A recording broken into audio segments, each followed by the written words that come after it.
Bom, gente, boa tarde. É um prazer estar aqui com vocês. Eu sei que a gente está no final do evento, está todo mundo querendo ir embora nesse friozinho para aproveitar o Dia dos Namorados, mas eu prometo que a apresentação vai ser legal e que vai dar tempo de fazer tudo. Bom, a gente vai conversar aqui sobre inovação digital no BNDES, do empreendedorismo à conexão com startups. Mas antes, deixa eu falar rapidinho quem sou eu, né?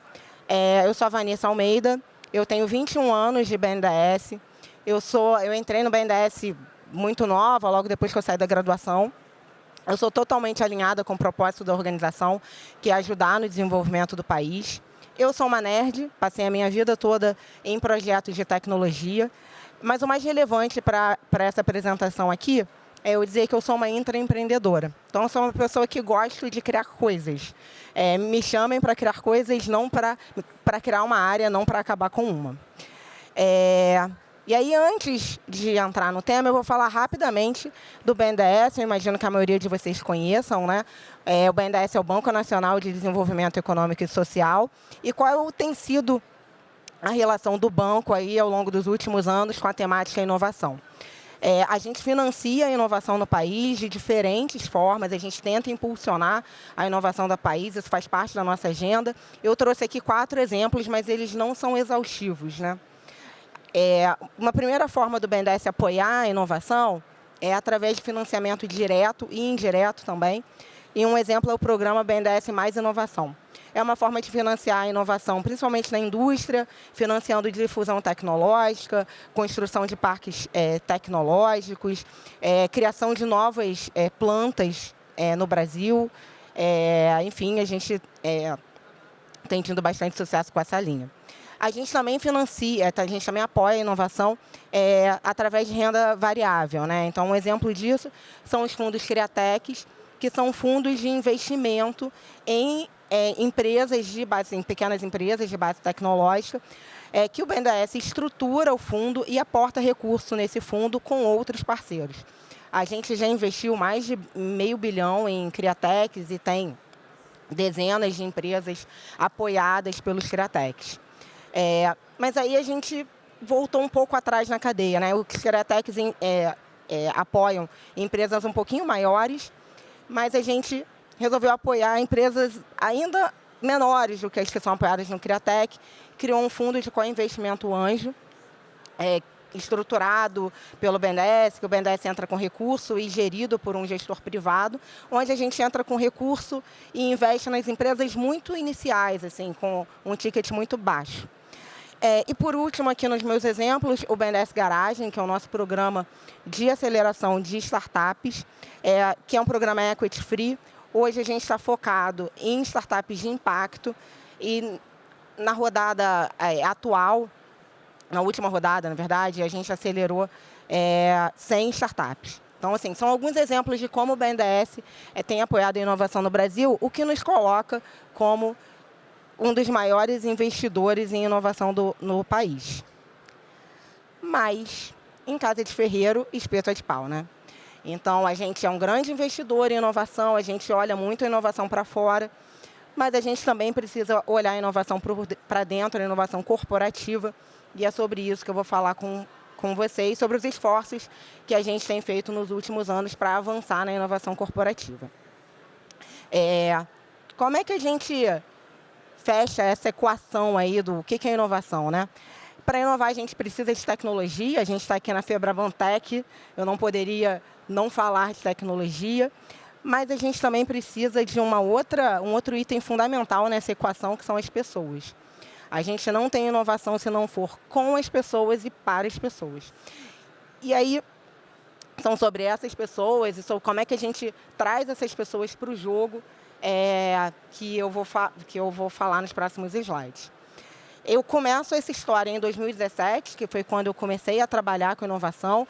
Esforços em inovação corporativa aconteceram no BNDES antes disso, mas eu começo a contar a história numa perspectiva pessoal de quando eu me envolvo no assunto inovação corporativa. 2017 foi um ano muito interessante. Era um ano em que a gente estava tendo um boom das fintechs, né? Tinha essa discussão, como é que as fintechs impactam no mercado financeiro, ou como é que a gente vai lidar com as fintechs. O setor financeiro começou a reagir, foi mais ou menos na época que foi criado o Cubo do Itaú, e você começa a ter uma aproximação dos grandes bancos com startups. E o que eu fiz? Eu tirei férias e fui para o Vale do Silício tentar entender o que estava acontecendo. O banco, nessa época, a gente lançou um programa interno de inovação, um concurso de inovação, tentando engajar todos os funcionários na temática inovação. A ideia era que cada funcionário podia se organizar num grupo e propor uma ideia de inovação que poderia virar um projeto ou não. A nossa hipótese naquele momento é que os benedenses, eles eram inovadores e eles eram intraempreendedores. Muita gente não acreditava nessa hipótese, mas a gente conseguiu um patrocínio para ir lá e testar. Mais de 400 funcionários participaram apresentando ideias, e eles apresentaram mais de 300 ideias. A partir desse programa, nasceram ações do banco que estão rodando hoje. Uma delas eu citei no slide anterior, que é o BNDES Garage. Uma outra é o Match Funding, que durante a pandemia a gente rodou uma ação de Match Funding chamada Salvando Vidas, que foi super importante. Uma outra é o nosso laboratório de blockchain, que existe até hoje. Mas, e aí, né? A gente tinha 400 pessoas dando ideias, mais de 300 ideias, mas como é que a gente transforma boas ideias em inovação que realmente gerem valor para a organização? Essa era a pergunta que a gente estava tentando responder. E aí, a área de tecnologia resolveu investir na criação da gerência de inovação digital, que é a gerência pela qual eu sou responsável hoje, que foi criada como um MVP de gestão de inovação dentro da TI. A JDIG, ela se estrutura em cima desses 4 pilares, que são o intraempreendedorismo, o investimento corporativo na inovação, através do Comitê de Inovação, o acompanhamento dos projetos e o acompanhamento dos resultados. E eu vou falar um pouquinho o que a gente tem feito em cada um desses pilares. Vou dar alguns exemplos. Intraempreendedorismo, né? Então, tudo começa com a gente captando ideias dos funcionários da área de tecnologia para que essas ideias possam virar projetos. Aí eu trago 2 exemplos aqui, em que a gente fez a captação de ideias de formas diferentes. O primeiro deles foi o desafio ATI, em que a gente levantou problemas da área com os executivos da área e lançou esses problemas como um desafio para todos os funcionários da área, para que eles pudessem propor ideias e projetos. E o outro foi a Maratona 365. Então, o desafio ATI, a gente foi do problema para a solução. E a outra forma de captar ideias foi a Maratona 365, em que a gente foi da solução para o problema. A gente estava num processo de implantação do Office 365, com mais de 30 ferramentas envolvidas nessa implantação, e a gente fez uma série de workshops com os funcionários da TI para que eles entendessem essas soluções e pensassem em como essa solução poderia resolver problemas da TI. E aí eles propuseram ideias de como resolver problemas da TI, e algumas dessas ideias viraram projetos.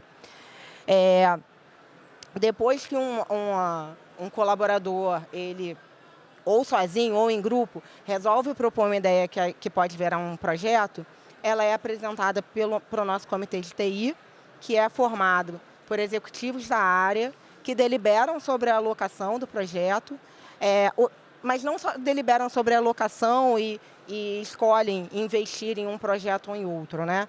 O comitê também orienta esses projetos e define os próximos passos. A ideia é que o comitê ele seja um parceiro dos intraempreendedores. Depois que o comitê decide investir, que aquela solução, aquela ideia vira um projeto, a GGIG acompanha durante a vida desse projeto, o que está acontecendo, funcionando aí como uma espécie de incubadora. E a GGIG oferece apoio metodológico e conexão para os empreendedores. Então, conexão com as áreas de negócio, apoio metodológico através de métodos como Design Thinking, para ajudar que aquelas propostas de solução, elas efetivamente resolvam os problemas que elas estão endereçando e elas cheguem ao resultado final. Bom, mas não basta captar ideias, criar projetos, investir neles, acompanhar. A gente tem que reconhecer esses empreendedores, porque um dos resultados do processo é exatamente incentivar o empreendedorismo e fazer com que a inovação ela passe cada vez mais a fazer parte do nosso dia a dia. Então, a gente faz isso de algumas formas. A gente começou fazendo demo days parecidos com que são feitos no mundo das startups. A gente evoluiu para um formato mais lúdico e criou um Oscar da inovação. Você vê que tem aí o Oscar mesmo, as pessoas ganharam o Oscar, enfim, toda a temática era relacionada a filmes. Esse evento foi um evento muito legal, em que as pessoas me diziam que elas queriam inovar de novo só para ganhar o Oscar no ano seguinte. E agora, para tentar fazer com que isso não seja um evento anual e seja distribuído ao longo do ano, a gente criou a Xícara de Ouro, que é trimestral. E aí os projetos vão sendo reconhecidos. Uma coisa interessante desse reconhecimento é que o reconhecimento ele não acontece só para os projetos que são incentivados pelo comitê.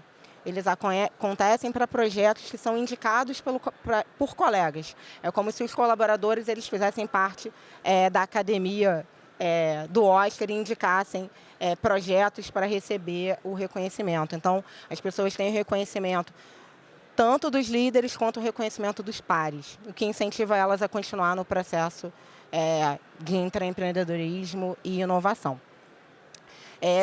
Depois de rodar esse processo por cerca de 3 anos, a gente parou para fazer a avaliação dos resultados, do que a gente chama de portfólio de inovação.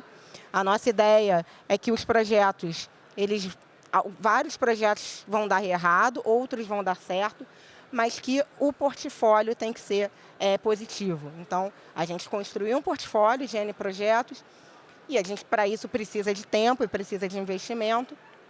E aí, depois de 3 anos, a gente parou para avaliar e conseguiu chegar nesses resultados, né? Então, dos projetos que a gente tem no portfólio, que entraram em algum momento, né? Alguns foram descartados, outros não. Mas os projetos que entraram no portfólio, 46% deles hoje estão em uso, o que é um resultado alto até, comparado com outras empresas. E 30% das pessoas da TI, em algum momento, já participaram de projetos, o que mostra que as pessoas estão engajadas nessa missão do intraempreendedorismo. Bom, como eu falei, a gente capta ideias, a gente investe, acompanha, olha resultado, mas a gente precisa fomentar, né? Porque as pessoas elas precisam estar sempre imersas em ambientes que sejam ambientes que gerem um estímulo para que essas ideias surjam e virem projetos. Então, a gente tem uma ação que a gente chama de Café Digital, que a gente roda desde 2022. Até hoje, a gente já fez 56 cafés digitais, com uma média de 100 participantes, que é uma média alta para um evento que roda várias vezes ao ano. A gente traz temas relacionados à inovação e à tecnologia, mas não só. E a gente quer que esses são eventos curtos de 30 minutos, e a gente quer que esses eventos instiguem as pessoas para ter novas ideias, para serem mais inovadoras nos seus projetos. As pessoas têm participado, elas gostam do evento, e a gente varia de temas, assim, aqui é um exemplo dos 3 cafés que foram mais vistos na TI, e a gente vai desde a inteligência artificial até a felicidade. Então, os temas são bem abrangentes, mas a participação tem sido muito intensa, e o retorno das pessoas tem sido muito bom sobre esse tipo de ação. Mas ninguém é uma ilha, né, gente? Eu não quero ficar lá sozinha falando com o Wilson, trabalhando só entre empreendedorismo e olhando os nossos, interagindo com nossos funcionários, né, com a equipe interna. Então, para isso, a gente começou a estudar formas de viabilizar a inovação aberta. E aí, um dos projetos que passou que foi uma ação de empreendedorismo, foi proposto por alguns funcionários do banco. Eles propuseram que a gente lançasse um edital de CPSI para resolver um problema específico do banco. Então, é a inovação, é a circularidade, né? A inovação alimentando a inovação.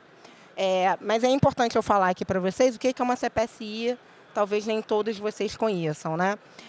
A CPSI é um contrato público de solução inovadora. É um instrumento que foi disponibilizado a partir de uma lei que foi publicada em 2021, que é conhecida como Marco Legal das Startups e do Empreendedorismo Inovador. Hoje, no Brasil, o governo já lançou cerca de 90 CPSIs. Então, é uma lei que ainda está no início do seu uso. E aí tem duas coisas bem importantes para eu destacar sobre essa lei. A primeira é que ela traz uma mudança de paradigma na forma como a administração pública contrata. Normalmente, a administração pública contrata definindo uma solução e especificando em detalhes como essa solução deve ser. Isso cria uma situação em que a gente gasta muito tempo fazendo a especificação e, muitas vezes, ao chegar no mercado, as soluções que existem não atendem perfeitamente o que foi especificado. Com a CPSI, a gente inverte o jogo. A gente define muito bem o nosso problema e apresenta esse problema para o mercado, para que o mercado proponha uma solução.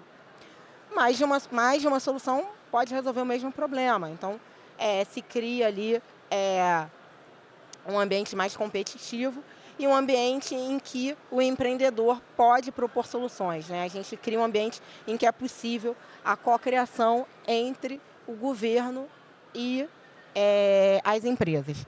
Embora a CPSI ela não limite a empresa que vai participar a uma startup, né? Não precisa ser necessariamente uma startup, normalmente as empresas que têm trazido soluções são startups.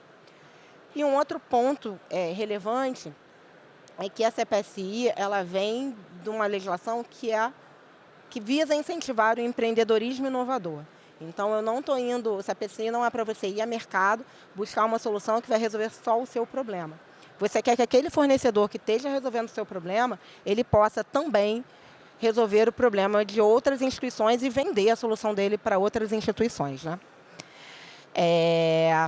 E aí, a gente investiu, no final do ano passado, na criação do desafio Risco-Saque, que foi a primeira CPSI do BNDES.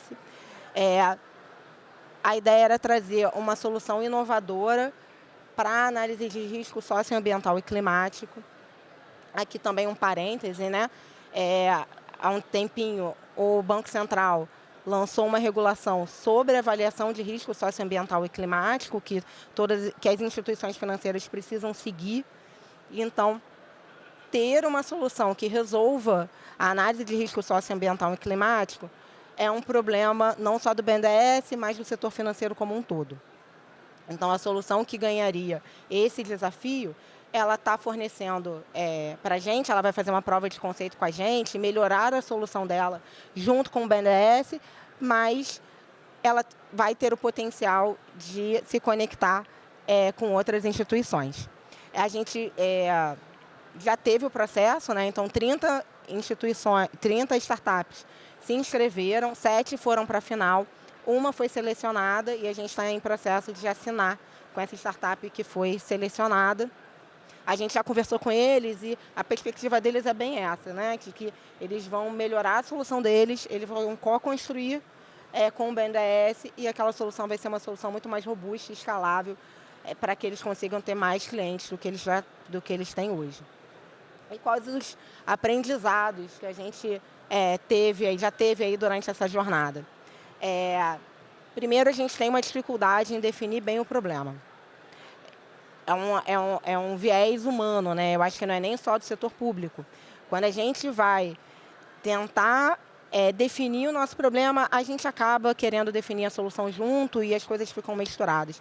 Então, a gente precisou investir numa discussão para chegar à conclusão de qual era realmente o problema que deveria ser publicado no edital.